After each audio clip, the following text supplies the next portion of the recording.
Assalamualaikum warahmatullahi wabarakatuh. Selamat siang saya ucapkan kepada Ibu Fauzi Widiawati selaku dosen pengampu mata kuliah pengendalian kualitas. Selamat siang kepada seluruh penonton video ini. Semoga semuanya selalu diberi kesehatan dan dilancarkan segala urusan-urusannya. Tidak lupa saya ucapkan terima kasih kepada semua yang telah meluangkan waktu untuk menonton video ini. Harapannya, video ini dapat bermanfaat untuk menambah pengetahuan, khususnya bagi teman-teman teknik metalurgi.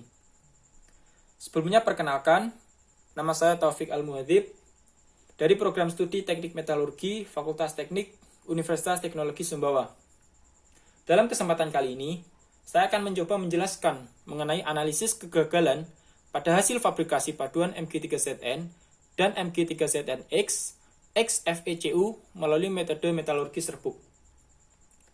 Sebelum kita masuk pada analisis kegagalan terhadap penelitian ini, saya akan menjelaskan terlebih dahulu mengenai gambaran besar tema penelitian ini. Pada penelitian kali ini, saya mengambil tema tentang manufaktur atau fabrikasi biomaterial untuk aplikasi implan tulang mampu luruh. Paduan berbasis magnesium telah banyak digunakan dalam aplikasi ini karena unsur magnesium memiliki banyak kelebihan dibandingkan dengan unsur lainnya. Di antaranya memiliki sifat biokompatibilitas yang baik dalam tubuh, sifat mekanik yang mendekati sifat asli tulang, dan magnesium merupakan unsur penyusun dalam tubuh, sehingga dapat dengan mudah disesuaikan dengan lingkungan tubuh tanpa menimbulkan masalah baru. Namun, meskipun memiliki beberapa keunggulan tersebut, ternyata magnesium memiliki kekurangan pada laju korosinya yang tinggi, sehingga perlu unsur paduan lain untuk menyempurnakan produk pada paduan magnesium. Pada penelitian ini, saya menggunakan unsur logam, zinc, besi, dan tembaga untuk memperbaiki kekurangan pada paduan magnesium. Dalam matrik magnesium, zinc memiliki kemampuan untuk menekan laju korosinya. Kemudian besi dapat meningkatkan kekuatan mekaniknya, dan tembaga dapat meningkatkan sifat anti racun ketika diaplikasikan dalam tubuh. Sehingga ketika sudah menjadi produk, maka akan dapat memperbaiki kualitas dari implan yang sudah dikomersialkan sebelumnya. Selanjutnya, kita masuk pada analisis kegagalan pada penelitian ini. Yang pertama, tidak terbentuknya fasa yang diharapkan pada paduan. Hal tersebut diketahui berdasarkan hasil karakterisasi XRD atau X-ray diffraction. Tidak terbentuknya fasa yang diharapkan akan sangat mempengaruhi dari sifat paduan yang diinginkan. Karena setiap fasa akan menunjukkan sifat masing-masing setelah dilakukan pengujian dengan uji dan karakterisasi material lainnya. Misal dengan uji kekerasan dan juga uji mikrostruktur menggunakan SEM atau Scanning Electron Microscopy. Kemudian kegagalan yang kedua adalah tidak tercapainya sifat tahan korosi yang diharapkan pada paduan yang dikembangkan. Sifat tahan korosi juga menjadi perhatian utama pada penelitian ini, karena seperti yang sudah dijelaskan sebelumnya, bahwa kekurangan utama pada paduan magnesium yaitu pada tingkat laju korosinya yang tinggi, sehingga ketika sifat tahan korosi itu baik, maka juga akan membantu keberhasilan penelitian ini. Nah, setelah kita mengetahui kegagalan-kegagalan yang terjadi, untuk selanjutnya kita mencoba untuk menganalisis faktor-faktor apa sajakah yang menjadi penyebab adanya kegagalan pada penelitian ini. Faktor yang pertama yaitu pada main atau peneliti.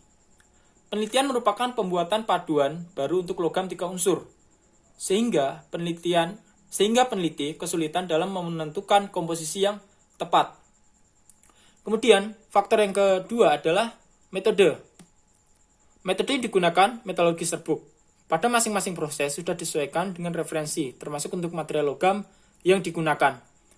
Dalam hal ini, metode metalurgi serbuk meliputi mixing, kemudian atau pencampuran, kemudian compaction atau penekanan atau pemadatan serbuk, kemudian yang ketiga adalah sintering atau pemanasan. Kemudian faktor kegagalan yang ketiga adalah pada mesin atau alat penelitian. Pada proses sintering atau pemanasan, alat yang digunakan dalam kondisi kurang baik, sehingga selain itu, pada timbangan analitik tidak bisa digunakan untuk menimbang dalam skala yang lebih kecil. Kemudian faktor yang keempat adalah environment atau lingkungan. Penelitian dilakukan dalam satu laboratorium yang digunakan secara bersamaan dengan peneliti lain, sehingga peneliti sulit untuk fokus dalam melakukan penelitian. Dan pada penerangan laboratorium yang kurang, sehingga kurang nyaman peneliti dalam melakukan penelitian yang berakibat atau berefek pada hasil penelitian yang didapatkan. Kemudian faktor yang terakhir adalah pada material. Namun dalam hal ini, material yang digunakan cukup lengkap dan sudah sesuai dengan standar atau referensi, sehingga tidak ada masalah pada material dan juga metode.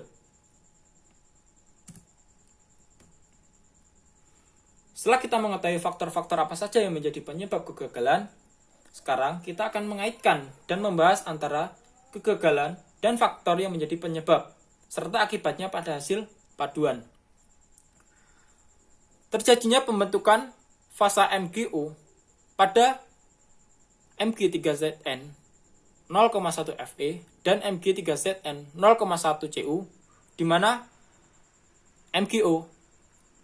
pembentukan MgO dikarenakan pada saat proses pemanasan, furnace atau alat pemanasan tidak dalam kondisi 100% vakum. Sehingga pada pemanasan tinggi terbentuklah oksida. Diketahui juga bahwa logam Mg atau logam magnesium bersifat reaktif, sehingga sangat mudah teroksidasi ketika dipanaskan mendekati melting point-nya atau titik lelehnya. Nah, kemudian untuk yang kedua, pada sifat tahan korosinya, pada sifat tahan korosi, paduan Mg3Zn dan 0,1 F. Paduan 3Zn 0,1 Fe dan paduan Mg3Zn 0,1 Cu memiliki nilai laju korosi yang tinggi. Hal ini terjadi karena penggunaan komposisi yang melebihi batas Fe dan Cu dalam Mg. Diketahui batas kelarutan Fe dan Cu dalam Mg masing-masing adalah 0,017 weight persen dan Cu 0,034 weight persen.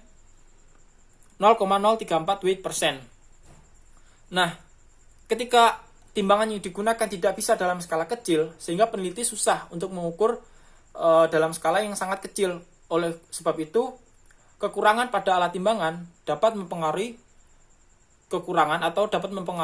keberhasilan daripada sifat tahan korosi yang diinginkan oleh peneliti. Setelah kita memahami sebab dan akibat hasil dari penelitian ini, dalam kesempatan ini saya akan memberi sedikit saran agar dalam penelitian selanjutnya dapat lebih baik sehingga dapat mencapai keberhasilan sesuai apa yang diinginkan. Berikut kesimpulan dan saran dari peneliti. Dalam melakukan penelitian, peneliti harus lebih banyak lagi mengkaji dan memahami materi terkait tema penelitian. Penelitian harus ditunjang dengan alat dalam kondisi terbaik untuk hasil yang maksimal. Kemudian untuk faktor lingkungan, dikondisikan sebaik mungkin agar penelitian nyaman dan penelitian dapat mencapai target keberhasilan sesuai apa yang ingin dicapai.